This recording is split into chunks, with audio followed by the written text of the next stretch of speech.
आई तू किहेरे पूजी में आई तूर सरने दुखानी आयो किहेरे पूजी में तू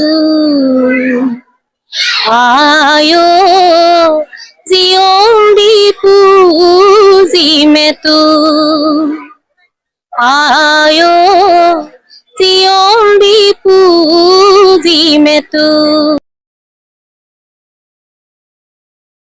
মোক তুলি তালি ডাঙৰ কৰিছে। আজি মোৰ মাতৃক সন্মান দিয়া হৈছে। মোৰ পৰিচয়তকৈ মোৰ মাতৃক পৰিচয়ক আগবঢ়াই দিয়া হৈছে। এটা নতুন পদ্ধতিৰে বা নতুন ধৰণৰে তেওঁলোকে মাতৃসকলক মাতৃ দিৱসৰ দিনাখন সন্মান যাচি কৃতাৰ্থ কৰিছে। মই তাৰ কাৰণে সকলোকে ধন্যবাদ জনাইছো। আৰু মহিলা হৈছে আবাৰ ডক্টৰ সোফিয়া খাতুন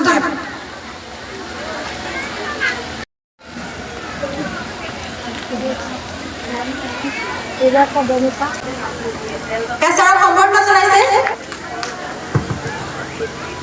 এতিয়া তেখেতৰ মাতৃক সম্বৰ্ধনা জনাব তেখেতে নিজে ডক্টৰ মুস্তাফিজুৰ ৰহমান স্যাৰ।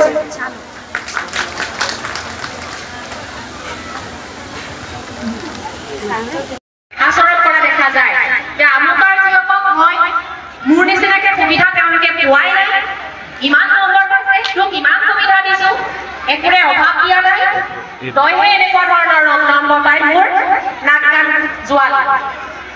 অহা মাহৰ ইমান তাৰিখে গোটৰ মিটিং আছে, মই কেনেকৈ মোক দেখুৱাম?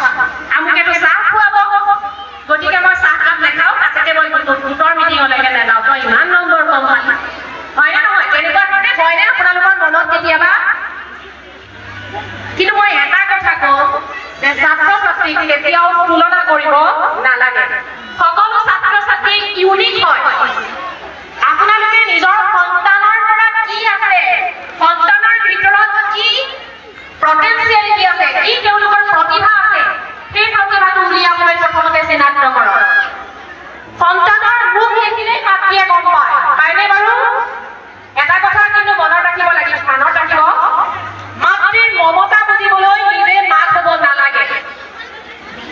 লাগেনে? এই যিটো ক্ৰিয়া কৰি থাকিব সেইখিনিয়ে কিন্তু পঢ়াৰ সময়ত বৰ বেলেগ ধৰণে এটা এফেক্ট কৰিব। গতিকে আপোনালোক সজাগ হওক, সচেতন হওক, নিজৰ সন্তানক মোবাইল ব্যৱহাৰ কৰাৰ সীমাবদ্ধতা আপোনালোকেও যাতে মোবাইলটোৰ কম ব্যৱহাৰ কৰিবলৈ লওক।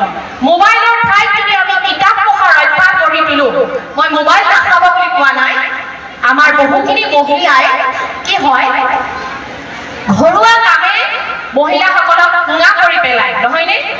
ৰাতিপুৱাৰ পৰা গধূলিলৈকে মহিলাসকলে সৰহসংখ্যক মহিলাই আমাৰ কি হয় যে ঘৰত অত্যাধিক কামৰ বোজা এটা ল'বলগীয়া হয়। খেতি পথাৰৰ পৰা ধৰি লৈ সন্তানক চোৱা চিতা, হাজবেণ্ডক চোৱা চিতা, বহুখিনি তেওঁলোকে জঞ্জাল মাৰিবলগীয়া হয়। গতিকে অকণমান ৰিলেক্সেশ্যনৰ কাৰণে, অকণমান এণ্টাৰটেইনমেণ্টৰ কাৰণে কি কৰা হয়, কিন্তু সেইখিনিও কি হ'ব লাগিব, পজিটিভ হ'ব লাগিব।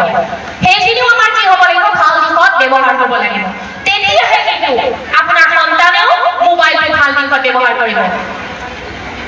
মই নিজে মাতৃ, আজি মই জানো মা কি হয়, মাতৃ কি হয়। গতিকে মোৰ মাও আজি ইয়াত উপস্থিত আছে। গতিকে পৃথিৱীৰ ভিতৰত আটাইতকৈ মহান, মানে নিজকে বহুত মহান বুলি ভাবিবলৈ হ'লে বা গৌৰৱ অনুভৱ কৰিবলৈ হ'লে, আৰু সেইটো ভগৱানৰ ক্ৰিয়েশ্যন, মানে আল্লাৰ ক্ৰিয়েশ্যন, মাতৃ হ'ব লাগিব, বেলেগ কোনো হ'ব নোৱাৰে মই ভাবো।